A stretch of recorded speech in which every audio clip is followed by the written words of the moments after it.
जिस तरीके से देख रहे हैं कि लगातार जो है कोर्ट की तरफ से जो है जैसा कि लोअर कोर्ट से जमानत तो मिल गई थी, लेकिन अपर कोर्ट की तरफ से जमानत नहीं मिली। केजरीवाल की क्या रिहाई हो पाएगी या नहीं हो पाएगी? मुझे तो नामुमकिन नहीं लगता है। और मैं तो भोलेनाथ से यही दुआ करूंगा कि केजरीवाल साहब को आजीवन कारावास की सज़ा होनी चाहिए, क्योंकि सबसे बड़ा गुनाह इन्होंने ये किया है, अपराध ये किया है कि हिंदुस्तान को उसने शराबी बनाने का प्रयास किया है।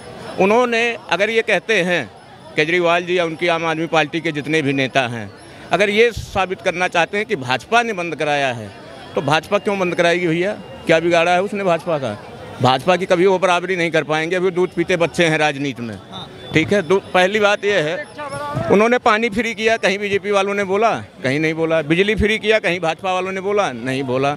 बस फ्री किया, कहीं बोला, नहीं बोला। अगर वो दारू की जगह पर डीएमएस बच्चों के लिए दूध फ्री कर देते तो कभी बीजेपी वाले नहीं बोलते। क्या गर्ज पड़ी है? हमारे पब्लिक का फ़ायदा हो रहा था ना। लेकिन पब्लिक का किसका फ़ायदा हो रहा था? जो पब्लिक नासमझ है, और जो समझदार हैं, पढ़े लिखे हैं, वो अच्छी तरीके से जानते हैं कि अगर ये 10 रुपये की चीज़ गवर्नमेंट किसी की भी हो, मैं सबको कह रहा हूँ, चाहे वो मोदी जी की भाजपा सरकार हो, चाहे केजरीवाल साहब की हो, चाहे अखिलेश जी की हो, चाहे राहुल जी की हो, किसी की भी सरकार होगी, हमको अगर 10 रुपया देगा तो 90 रुपया जरूर निकालेगा। 100% है, कहीं ना कहीं से वो निकालेगा। तो पब्लिक की ये खुद ही सोच गलत है। फिर केजरीवाल किसी के घर घर जाके तो शराब तो नहीं बंटवा दिया ना। अगर मान लीजिए शराब फ्री भी कर दिया, वो तो पीने वाले की गलती है। सर एक दीदी कस्टम और शराब घोटाला है क्या? मेरे को जरा आप बताइए बाबूजी। ये जरा एक बार कोर्ट से पूछो या ईडी से पूछो, वो अपने आप को आपको जवाब दे देगा। समझ में आया होगा क्या घोटाला है? हमारे सामने जो है मैं वही बोलूंगा, मेरे सामने जो है वही बोलूंगा मैं। आप कह रहे हैं कि एक पर एक फ्री दिया था, वो गुनाह नहीं किया था। एक पे एक कहाँ से दिया था? कहाँ से दिया था आखिर में? अभी ये कहेंगे कि 190 करोड़ का जल बोर्ड का भी घोटाला नहीं है। आजसी जी अनशन पर बैठी हुई हैं। अनशन का रूप क्या होता है? उन्हीं के पार्टी के ही अन्ना हजारी ने इनको अनशन से ले करके यहाँ तक खड़ा किया है। धन्ने से ही तो पैदा हुए केजरीवाल। नहीं, केजरीवाल को जानता कौन था दिल्ली में? कोई नहीं जानता था। तो अनशन वो नहीं होता है कि 24 घंटे और 36 घंटे अनशन पर बैठ गए और उसके बाद में अपने आप ही तोड़ दिया। अनशन उसको कहा जाता है कि एक जल बोर्ड का अधिकारी आता वहाँ, कोई और बड़े कर्मचारी आते वहाँ, उसका समझौता होता, उसका निस्तारण निकलता, तब तक आप अनशन पर बैठी रहती तो मैं उसको मानता अनशन था वो। ये अनशन नहीं है। ये कहाँ से अनशन हो गया कि अपने मर्जी से जहाँ मन में आया वहीं स्थान ले लिया, और जहाँ मन में आया जब उठाया तब झोला उठाया चल दिया। ये मतलब नहीं होता है। इसको कहाँ से आप अनशन कहोगे? अनशन तो वो था अन्ना हजारी का, जिसको अपोलो अस्पताल में जब अन्ना हजारी, जिसने केजरीवाल साहब को यहाँ तक पहुँचाने का काम किया, उसको ही भूल गए। 15 साल तक एमसीडी के अंदर सरकार थी बीजेपी की, ठीक है जी। लुटियंस दिल्ली का 1 रुपये का बिल नहीं आया, जबकि सबसे ज़्यादा दिल्ली में पानी कंज्यूम होता है वो लुटियंस दिल्ली में ही होता है। क्यों नहीं लिया गया बिल? एमसीडी केंद्र सरकार से बिल तलब करती तो क्या बिल नहीं मिलता? या इससे पहले बिल नहीं था जाता? नुकसान किसने किया? ये केजरीवाल ने किया या भाजपा ने किया? बाकी छोड़ो, डाका किसके घर में पड़ा? दिल्ली की जनता के घर में पड़ा ना। पानी का इस्तेमाल आप कर रहे हो, सबसे साफ पानी आपको जा रहा है, गंगा नहर का डायरेक्ट पानी जो लुटियंस दिल्ली पहुँचाया जाता है, उसके ऊपर आप पैसे भी नहीं ले रहे हो। क्यों नहीं ले रहे हो? और सबसे ज़्यादा पानी इस्तेमाल होता है उस क्षेत्र के अंदर, फिर आप पैसे नहीं ले रहे हो। ये गलती किसकी है? यही आम आदमी पार्टी के नेता लोग हैं। भाई साहब तो नहीं गए होंगे, मैंने देखा था लोधी कॉलोनी सेवानगर कोटला एरिए में, जो कि एक शिक्षित वर्ग के वहाँ लोग रहते हैं। बहुत कम ही झुग्गी झोपड़ी मिलेगी, सब ज़्यादातर गवर्नमेंट एम्प्लॉई हैं वहाँ पर। ये जा करके क्या कहते थे, एमसीडी में हम आएंगे तो कूड़े का पहाड़ हटाएंगे, साफ कर देंगे ना। लेकिन आज भी वही जीटी करनाल रोड पर जो ये वजीराबाद के आगे जो कूड़े का पहाड़ है, वो उसका 3 गुना बढ़ चुका है। वो भी भाई साहब को देखना चाहिए। दूसरी बात, ये अभी कुछ चंद दिन पहले ही एमसीडी के जो मेयर साहिबा हैं, साहब हैं या साहिबा हैं, साहिबा हैं, उन्होंने क्या कहा था आपको याद है? इसका सबूत भी है मेरे पास में, मोबाइल में भी और पेपर में भी। इन्होंने ही मीडिया द्वारा कहा था कि हमने तो नाला सारे साफ करा दिए हैं, दिल्ली की अब की बार पूर्ण रूप से तैयारी है, कहीं भी कोई रास्ता जाम नहीं होगा। और पहले ही चंद घंटों की बारिश ने आपको सामने ही प्रत्यक्ष दिखाई दे दिया है कि कम से कम 3 घंटे तक रास्ता ब्लॉक रहा। नई दिल्ली जो रेलवे का पुल है उसके नीचे वाला मिंटो रोड वाला, इतना कूड़ा जगह जगह फैला मिला। आज भी दिल्ली का मेन जगह जो है आप चले जाइए देख लीजिए, Shahjahan road UPSC Khan market में वीआईपी एरियो की बात कर रहा हूँ, जहाँ जो बिहार से भी पीछे हो गया है। बिहार के सड़कों पर आज के डेट में चाहे बेशक नीतीश कुमार की सरकार है, लेकिन वहाँ कहीं भी एक भी कूड़ा नहीं मिलेगा। दिल्ली सबसे, ये तो कह रहे हैं कि बिहार से भी बदतर हो गई है, जबकि तैयारियां हुई एमसीडी की तरफ से, लेकिन उतनी तैयारियां नहीं दिखी कि पहली बारिश में सारा तैयारियां धाराशाह हो गई। मतलब अगर उस पहली बारिश के अंदर आईजीआई एयरपोर्ट की छत गिर जाए तो वो बारिश की गलती थी, लेकिन अगर उसी बारिश में रोड पर जल भराव हो जाए तो वो केजरीवाल की गलती थी। ये कहाँ के, ये कौन सा इंसाफ हुआ भाई। दूसरी बात, जब केंद्र सरकार से बोला गया था हमारे को सक्शन मशीनें चाहिए, हमें नाले साफ़ करने हैं, तो केंद्र सरकार उसको क्यों भेज रखा उसको यूपी के अंदर? वो मशीनें क्यों नहीं मंगाई गई? वो मशीनें क्यों नहीं आई यूपी से? जहाँ तक मेरा जवाब ये है भाई साहब की बात पर, जैसे कह रहे हैं मशीनें क्यों नहीं दी गई, मशीनें तो तब इनको दी जाती, पूछो कब? तब इनको हम मशीन देने का काम करते जब ये फ्री का ड्रामा बंद करते। फ्री किस चीज़ का? जब तुम आपसे मशीन, एक मिनट रुको, केंद्र सरकार से राज्य सरकार ने मशीन मांगी, राज्य सरकार मशीन देगी, मशीन लेगी तो मशीन के पैसे देगी, और आपसे तो बोला कि भेज दो और उसका जो रेंट लगे हमसे लो। आपसे ये तो नहीं कहा कि हमारे को हमारी झोली में भीख के रूप में डाल दो। दिल्ली वालों ने कोई केंद्र सरकार से भीख तो नहीं मांग ली थी, यही कहा था ना भाई सफाई के लिए तो रेंट आपका जो लगे वो लो। मना किसने किया? और ये रही क्या सफाई की वाला, दिखाओ भैया, अगर दिखाओ ये सफाई नहीं हो रही है, दिखाओ जरा।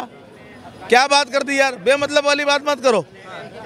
गलती ये सिर्फ आपसी रंजिश। पानी चलो छोड़ो, पानी की इतनी किल्लत थी, पानी पिलाना तो पुण्य का काम है। गंगा दशहरा होता है, छबील लगती है जगह जगह, पानी पिलाते सबको मीठा। फिर आपने मुंदक नहर में ढाका क्यों डलवाया पानी का? क्यों डलवाया? पहले आप दिल्ली को पानी कम दे रहे हो, उसके बाद भी उस पानी में ढाका डलवा रहे हो। क्यों डलवा रहे हो? हरियाणा तो कह रहे कि पानी पर्याप्त मात्रा में दिया जा रहा है। खबर का दिखा रहे हो? वजीराबाद वाली साइड की खबर दिखा रहे हो? जो पीछे पानीपत के अंदर मुंदक नहर में पानी चोरी हो रहा है, वहाँ का नहीं दिखाओगे आप? वहाँ का कोई पड़ोसी आके दिखाएगा मेरा? हाँ, कोई ज़रूरी है? हम कहते हैं आतिशी जी को, केजरीवाल साहब तो जेल में हैं, उनकी बात ही छोड़ दो। वर्तमान में आम आदमी पार्टी की मुखिया आगे कौन चल रहा है? आतिशी जी चल रही है ना। क्यों माफियाओं टैंकर माफियाओं को पानी दिया पहले? ये नहीं कहेंगे भाई साहब। और इनको केवल सुनो, एक मिनट, आप भी बोलना, बता तो रहा हूँ। आज भी अगर हरियाणा से पानी चोरी हुआ तो हरियाणा में पानी की कमी क्यों नहीं हुई? आज भी पानी फालतू है हरियाणा के पास, इनको देने का काम इसलिए नहीं किया गया है। अगर ये हरियाणा से पानी मांग सकते हैं तो हिमाचल और पंजाब से क्यों नहीं पानी ला रहे हैं? पहले पंजाब से पानी मांगे जहाँ इनकी सत्ता है, हिमाचल में इनकी सरकार है, वहाँ से महाराज यहीं आ जाओ, यहीं आ जाओ महाराज, यहीं आ जाओ। नदी का कटाव पता कैसे होता है? नहर कैसे जो रास्ता नदी का है, हिमाचल का पानी हरियाणा आएगा, हरियाणा का पानी जो दिल्ली आएगा। पंजाब की दिल्ली से सीधी बॉर्डर कौन सी लगती है मुझे आप बताओ भाई साहब, कहाँ लगती है? क्या गजब बात कर दी यार। आप इतने बुजुर्ग आदमी हो गए, बच्चों वाली बात करोगे, इतनी उम्मीद नहीं थी अंकल। मुझे बताओ ना कौन सी दिल्ली की बॉर्डर जो पंजाब से डायरेक्ट लगती है? बीच में हरियाणा एक स्टेट पड़ती है।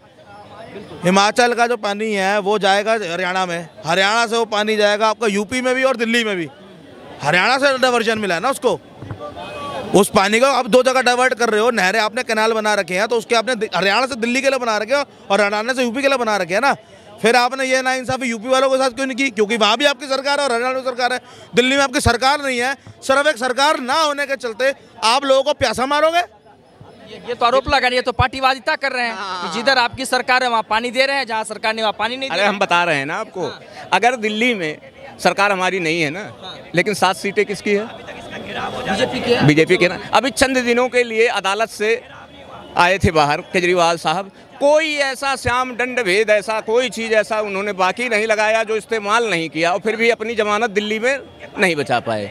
तो इसका परिणाम मैं क्या बोलूं भाई साहब का क्या जवाब दूं? पब्लिक ने वैसे ही दे दिया है। और आने वाले फरवरी या मार्च में अपने आप ऑटोमेटिक लोकसभा चुनाव 2019 के अंदर में भी ना दिल्ली की 7 सीटें केजरीवाल हारा था, ये पहली बार नहीं हारा, ठीक है जी। दूसरी बात, लेकिन 2020 के चुनाव में जहाँ अमित शाह जी ने जमुना पार में कोई जगह पड़ती है वहाँ जाकर के उन्होंने बोला था कि केजरीवाल को वोट देने का मतलब है मुसलमानों के पैरों के नीचे आ जाना। अमित शाह का बयान था जिसके ऊपर विवाद बहुत हुआ था, ठीक है जी। उसके बाद इन्होंने सीलमपुर में माहौल ख़राब भी किया था। सब जगह करने के बाद में भी 67 सीटें जीते थे। राज्य की समस्या राज्य सरकार दूर करेगी, केंद्र सरकार नहीं कर सकती है। इसलिए फेडरल ढांचे के अंदर राज्य सरकार और केंद्र सरकार को अलग अलग दर्जा मिला हुआ है। इसलिए हमारे देश में लोकसभा और विधानसभा के चुनाव होते हैं। आप ये मत समझो कि एक ही नेता जो है सब जगह काम कर लेगा, या एक ही सरकार के कुछ मंत्रिमंडल के लोग जो है पूरे देश को चला लेंगे। वो भी चलाते नहीं देश को, उनको भी ब्यूरोक्रेसी चलाती है इस देश की। तो ये बात कहनी गलत है कि मोदी देश चला रहा है। मोदी को ब्यूरोक्रेसी चला रही है, मोदी देश नहीं चला रहा है। सिर्फ मोदी की मोहर है जिस पर कार्रवाई हो रही है। तो ये तो बड़ा सवाल खड़ा कर दिया आप पे कि 7 सीटों के होने से या राजनीति करने से तो जल नहीं मिल जाएगा। जो मेन मुद्दा है जल की समस्या को निपटाने का और केजरीवाल को लेके, तो बीजेपी की भी तो हस्तक्षेपता होती है कि हरियाणा प्रॉपर पानी दे। से नहीं होती है, 1% नहीं होती है, तब तक नहीं होती है। कब तक? जब तक ये टैंकर माफियाओं को आज से जल देना नहीं बंद करेंगे। टैंकर माफिया को जल देना बंद कर दें और जमुना की सफाई करवा दें। जमुना में आपको याद होगा कि जिस प्रधानमंत्री की ये बात करते हैं, उसी प्रधानमंत्री ने गंगा और जमुना पर आप बजट उठा करके देखिए। बजट सत्र अभी फिर आने वाला है और सबसे पहले बजट सत्र क्या होगा? ये भी वही होगा जो पहले होता आया 10 सालों से। तब अभी फिर भी तो गंगा साफ नहीं हुई ना। कहाँ से होगी साफ? हाँ, क्योंकि ये जिस कूड़े को हटाने की बात करते थे, आज के डेट में 2 बजे रात को इनकी एमसीडी की गाड़ी कूड़े वाली जाती है और जमुना पर गिरा करके भाग जाती है। पहले इस पर तो निगरानी रखें कि ये कूड़ा कहाँ से आ रहा था। कूड़े पे निगरानी। नमामि गंगे नाम का प्रोजेक्ट चालू हुआ था सर, बनारस में बोला था नमामि गंगे, माँ गंगा ने बोला है। 8,500 करोड़ का बजट पास हुआ था। कितने घाटों का जीर्णोद्धार हो गया, दोबारा घाट बन गए। कितने घाटों में सफाई हो गई। कहा था डेली राफ्टिंग, डेली नदी के अंदर सफाई की जाएगी। कितनी सफाई कर ली सर, बताओगे? चलो अभी छोड़ो, अभी रुको। रही बात इनके माफिया टैंकर की ना, तो दिल्ली एक यूटी है, यूनियन टेरिटरी है। दिल्ली पुलिस जो केंद्र सरकार के अंदर में आती है, क्यों नहीं माफिया को अंदर कर दिया? किसने रोका है? मैंने रोका है, आपने रोका है, इन्होंने रोका है, क्यों नहीं रोक कर दिया अंदर? चोर कहाँ से दूसरा चोर को बचाएगा भाई?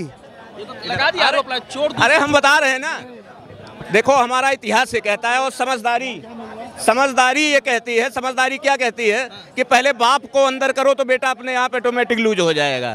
तो जब इनका जो मेन मुखिया है जब अंदर है, तो ये क्या है? कुछ नहीं है, 0 पॉइंट पर है। और भाई साहब ने भी बनारस पर कहा है, आप बनारस में चले जाइए। मैं बनारस ही नहीं, देखिए मैं गिना रहा हूँ, बनारस ठीक है, अयोध्या सरयू नदी, और बनारस गंगा नदी, प्रयागराज गंगा नदी, हरिद्वार गंगा नदी। आप किसी भी घाट पर चले जाइएगा तो इस भगवे कलर की गमछे की जरूरत नहीं पड़ेगी, आप ऐसे भी लेट जाइएगा। ये गए ही नहीं होंगे तो देखेंगे कहाँ से? दूसरी चीज़ ये है कि वहाँ आप किसी भी जितने नदियों का मैंने नाम गिनाया है, आप चुलुए में पानी लोगे वैसे पी लोगे। और जमुना जी में जा करके देख लो आप, जमुना जी में क्या है? ये सामने वो नाला खुला है ना, इससे भी गंदा पानी है जो पूरी दिल्ली पानी पी रही है। तो इसका सफाई क्यों नहीं करवा रहे हो? इसके सफाई का अगर बजट पेश किया था तो नरेंद्र दास मोदी ने किया था, और चंद दिन में ही फिर इन्होंने उसको वैसे को वैसे ढेर कचरे का कूड़ा बना दिया। पहले इस पर लगाम लगाए दिल्ली सरकार, उसके मुद्दे पर ये कभी बात ही नहीं करेंगे। जब बात करेंगे ये कह रहे हैं ये टैंकर माफियाओं को अंदर नहीं किया। अरे टैंकर माफियाओं को कैसे हम अंदर कर देंगे, क्योंकि आप जब उनको छुपाते चले जा रही हो। दूसरी चीज़ ये है कि जब केजरीवाल को बंद कर दिया तब तो तुम इतना भौंक रहे हो, और कहीं और जल माफियाओं को अंदर कर देंगे तब तुम क्या करोगे? फिर तो दंगा फसाद ही करवाओगे। अगली बार जब दिल्ली का इलेक्शन था तो शाहीन बाग पे धरना किसने करवाया? केजरीवाल ने। बिरयानी किसने बंटवाई? केजरीवाल ने। नाले में लाश किसकी निकली थी? हिंदुओं की।